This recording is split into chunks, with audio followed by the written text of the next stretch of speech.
Made in Israel, tested in Palestine. This is the case for many of the weapons and new military technologies in the vaunted multi-billion-dollar Israeli arms industry. Today, we look at how this brutal business is profiting from the destruction of Gaza, as well as how technology, money, and the lack of accountability are fueling the flames of war. I'm Anelise Borges, and this is The Stream.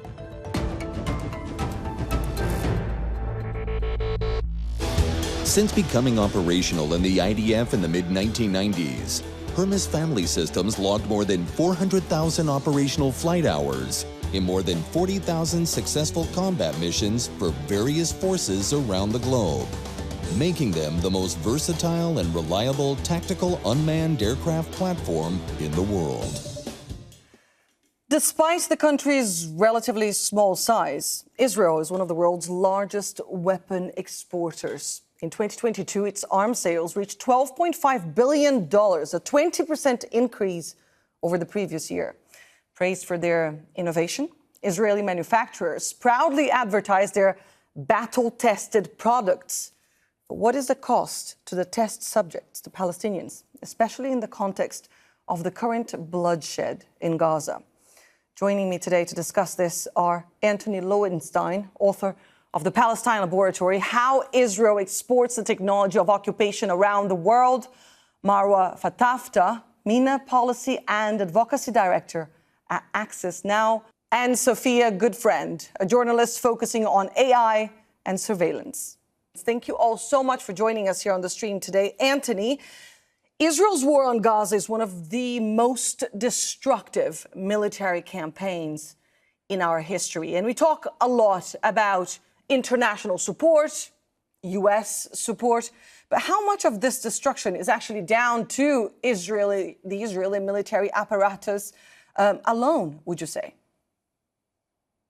Well, hugely. I mean, it's important. The caveat to that, of course, is that without U.S. support, military funding and weapons, Israel could not fight the devastating war that they are fighting. They have their own weapons, of course, but the scale of this is so unprecedented. Look, Israel's had, as you say, an incredibly powerful arms industry for years, tested on Palestinians in the West Bank, Gaza and elsewhere, and they make a huge money from it. And one of the things I look at in my book is not just what's happening to Palestinians, which of course is bad enough in Palestine, but also how those weapons are often sold to countless countries around the world, at least 140. And that, I think, really shows that many nations are looking at what Israel is doing now in Gaza, and they may be saying that they're opposed and disgusted and appalled, but rest assured, many of them, including in the Arab world, are very keen to buy some of those weapons themselves in the months and years ahead. That's how it works. This is how it works. It's very interesting in a very dark way, obviously. Sophia, just briefly, before we focus on the actual theme and topic of the show, I want to step back a little bit and get one thing out of the way here, just so I understand this properly. If the Israeli army is indeed this high-tech superpower, how do we even explain October 7th? So I think October 7th really comes down to two things. One is that the Israeli army really was mired by an over-reliance on high-tech solutions and high-tech weaponry that they've been rolling out in the past few decades. They put a huge overemphasis on artificial intelligence and digital surveillance. And at the same time, they've really decreased attention and funding to its ground troops. So that's one thing. I think the other thing is that we can't always take the branding slogans and advertising campaigns of the Israeli weapons industry as seriously as they want us to. You know, every war has presented Israel with a really great opportunity to sell weapons, and decades of occupation has really done the same. But I think October 7th really brings the limitations of those weaponry and all of these new systems into relief. So I think it also forces us to really question just how effective all of these systems are in, providing security, quelling violence, as all of the CEOs and military generals promoting these systems are saying. Right. So let's get some context here. Marwa, how important is the Israeli arms industry to the country's economy? Thank you for this question. I mean, Israel prides itself of being a tech nation. Its arms exports and as well as exports of surveillance technologies are records high. And especially when it comes to Israel's diplomatic relations, we know at the forefront of any diplomatic relationships, and particularly in the Arab region, the export of arms and surveillance technologies often comes as part of the package. And we've seen after the normalization deals signed with Morocco, Bahrain, and the United Arab Emirates, known as the Abraham Accords, the sales of Israel's cyber security surveillance weapons have skyrocketed. And that is an indication of how important these technologies are to the Israeli economy. Mm-hmm. And so basically what we're witnessing here is Gaza representing a lucrative laboratory, if you will, in terms of testing these weapons. Multiple new weapon systems are being tried for the first time in Gaza, according to military analysts. One technology has been employed heavily, Sophia just mentioned this before, by the Israeli military in the current conflict is AI. The Israeli military's website has a whole page on its AI-powered targeting system termed the Gospel. Sophia, can you walk us through this particular system here and what it represents in this war? Sure. So the Gospel is a system that's built on artificial intelligence, and it can generate targets, targets for drones or attack helicopters or any other kind of attack aerial vehicle to drop bombs on at a rate that really exceeds anything that was previously possible. So earlier this year, the IDF said that this AI system made a process that once took a matter of years. It's able to pinpoint the same amount of targets in just a day. So that's a huge change. And I think that really draws into relief and provides important context for the enormous death toll we're seeing in Gaza now. The AI system is basically able to generate an endless supply of targets for the IDF to bomb and target on a daily basis. So it also means that the IDF can carry out strikes on junior Hamas operatives really quickly, moving away from targeting just really high-level operatives in Hamas to really targeting on a mass level.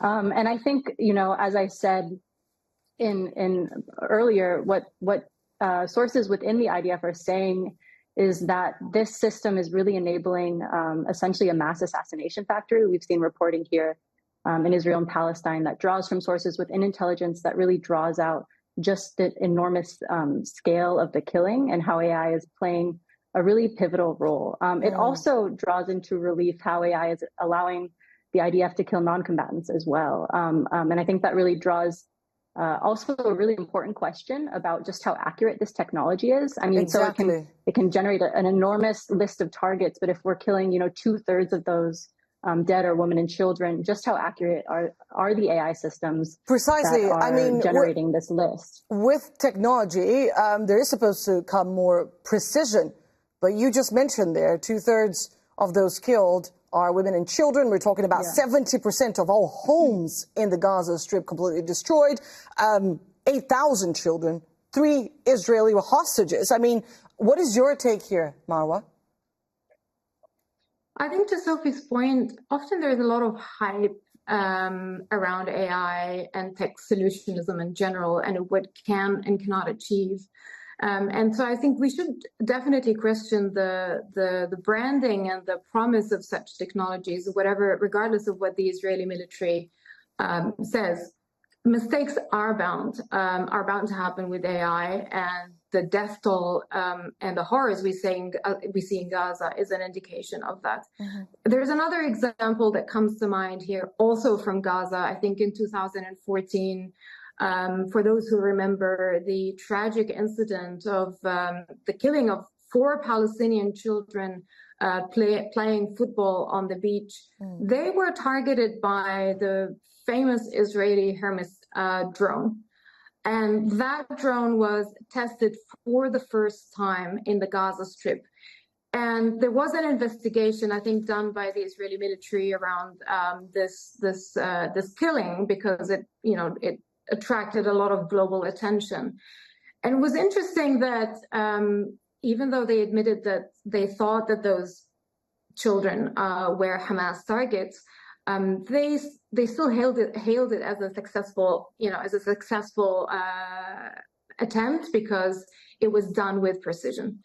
And after that drone was used for the first time, that resulted in the killing of those innocent children playing on the beach, Israel pretty much capitalized on this drone, which is massively exported and used. And I think it came in the headlines these days with India, which is one of those country recipients of this drone. So just an example of how destructive these technologies are, but also how imprecise. And also it raises the question of accountability. Who is responsible? I mean, at the end of the day, the Israeli government is responsible for the killing of these innocent children, as well as the tens of thousands of Palestinians killed in Gaza now. But they can easily say, well, it was a mistake, that's the technology, there was no human behind that decision of where the strike goes, essentially.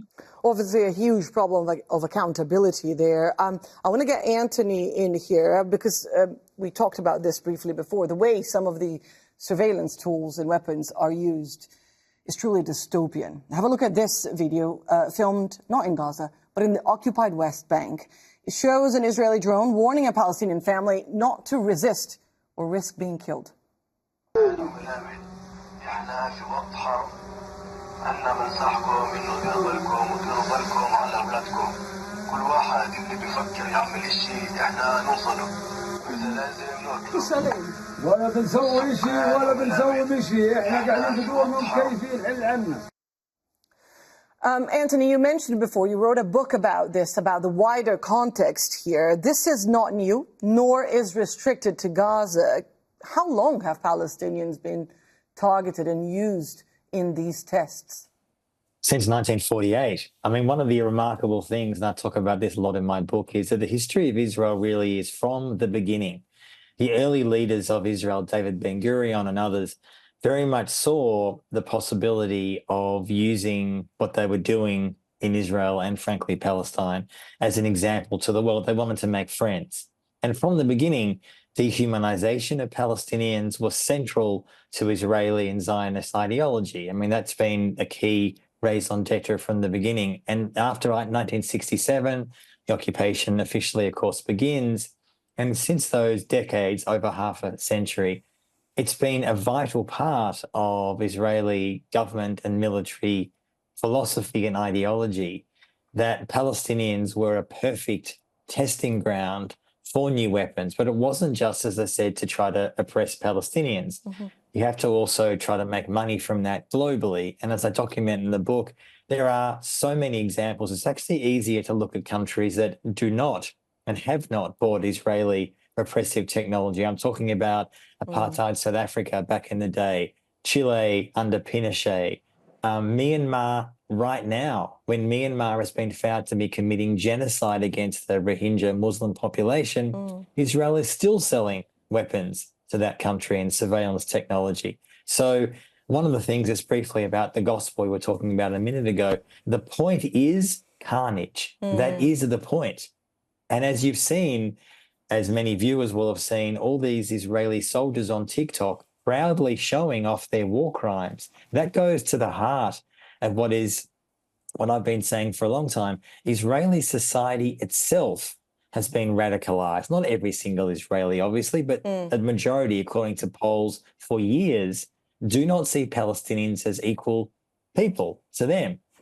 And therefore, when you are killing huge amounts of Palestinians in Gaza, it doesn't really matter in that logic, because essentially you are believing in a delusional and racist way it's going to make you safer. Just finally, as someone who is Jewish myself, the idea of Israeli actions making all of us safer is delusional. It's actually the opposite. What Israel is doing is making all of us more unsafe globally.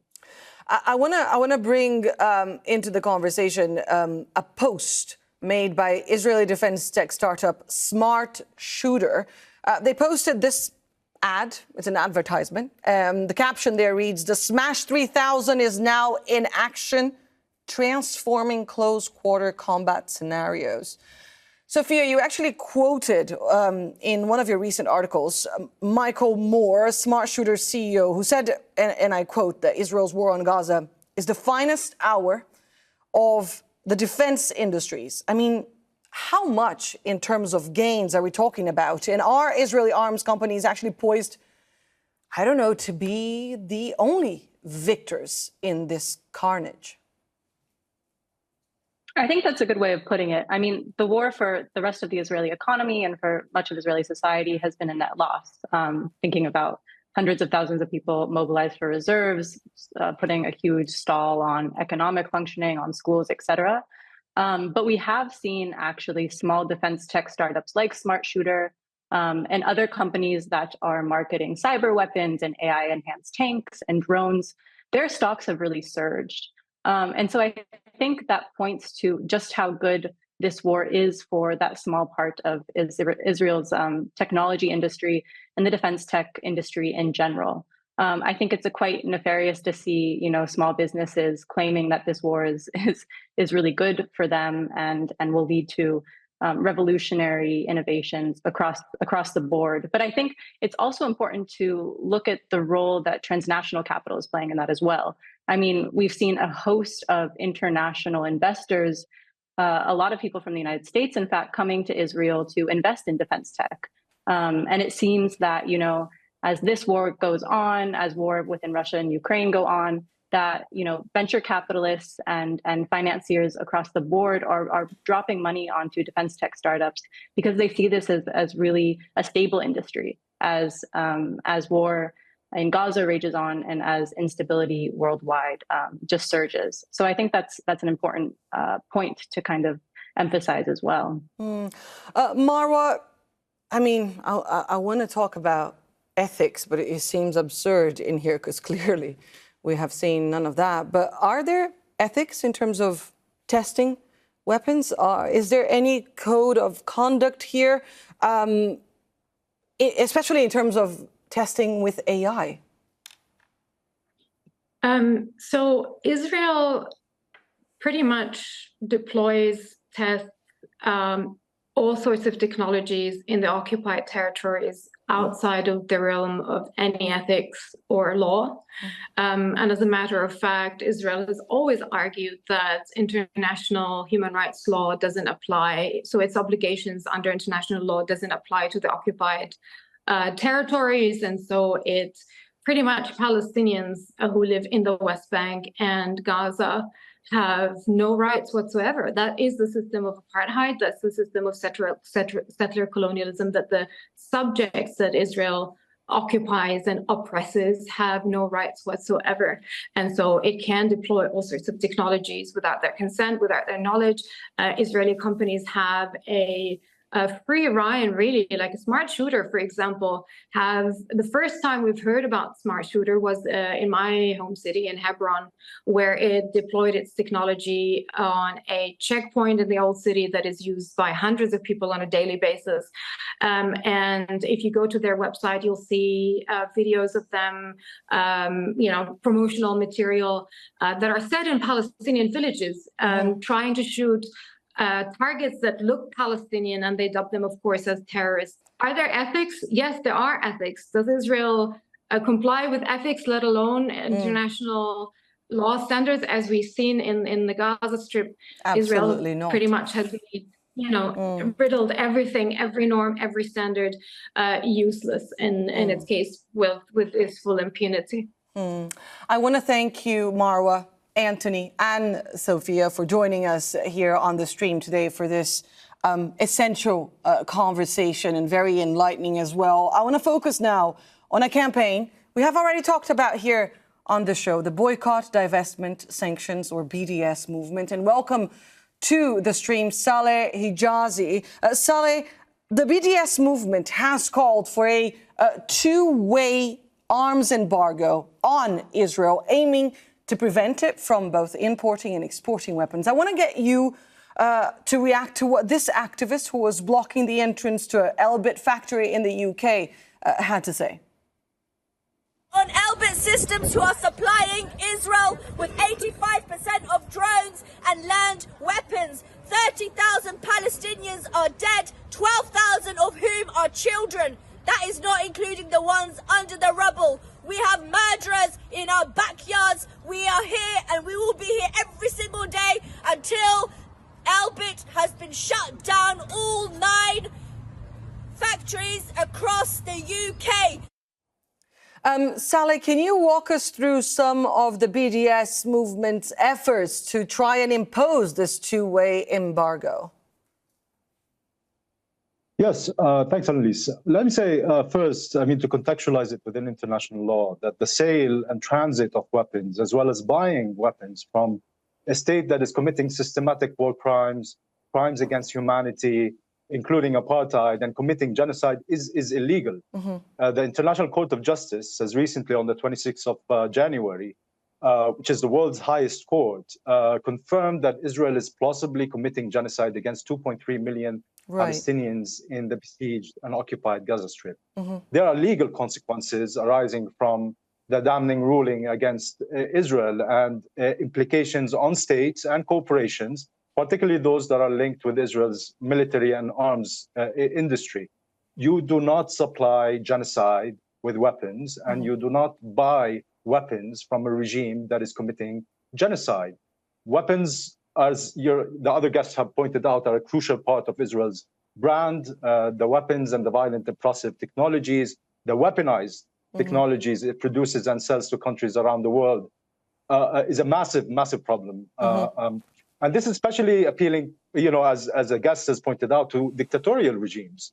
These weapons are sold as field tested, meaning they are tested on Palestinians, as your guests have been pointing out, and they get put into practice elsewhere, such as, for example, Africa, which is, as a continent, one of the largest markets for Israeli weapons and weaponized technologies. And sometimes Israel hides behind the facade of so-called, for example, development and so on, to sell these weapons in Africa that are then used to commit mass human rights violations, fuel conflicts, pillage resources. As one of the guests has pointed out, Israel has been providing weapons to states and regimes and groups that are committing atrocities while atrocities were being perpetrated. And this is, Sorry, but as you say, other nations, nations across the world, in pretty much all the continents, have been slow to comply to this international legislation that is already in place. Are you hopeful that this current war could indeed change things? Well, we hope that people power pushing against the genocide will change things. This is the premise of the BDS movement. The BDS movement is based on the 2005 call by the largest coalition Palestinian society, calling for the boycott, divest, and sanction against Israel until it complies with international law and dismantles its apartheid regime and it ends its illegal occupation against the Palestinian people. The ruling by the International Court of Justice is historic. And it has, of course, its implications on Israel, the possibility of genocide and so on, but it also is perhaps the most serious alarm to other states and corporations with regards to their complicity in genocide committed against the Palestinian people. And we've already seen some states really react to this. So, for example, Spain and Italy have announced that they have suspended arms transfers to Israel. Italy has said that it had suspended it even before the ICJ ruling, for example. Recently, a Dutch appeals court has also ordered the suspension of parts of the F-35 fighter jets Israel has been using to bomb and flatten the Gaza Strip, killing tens of thousands of civilians, the vast majority of whom are children. And we've also seen a Japanese, one of the biggest Japanese aviation and companies, and its memorandum of understanding with Elbit Systems, which you started the video here with. And the company Ituchu has cited the ICJ a ruling against Israel, which was very crucial. Thank you so much for joining us here on the stream today, Saleh. And thank you all for tuning in. If you have a comment about our show or you want to send us your ideas, we're always open to your suggestions. All you have to do is use the hashtag or the handle AJStream. Take care, and I'll see you soon.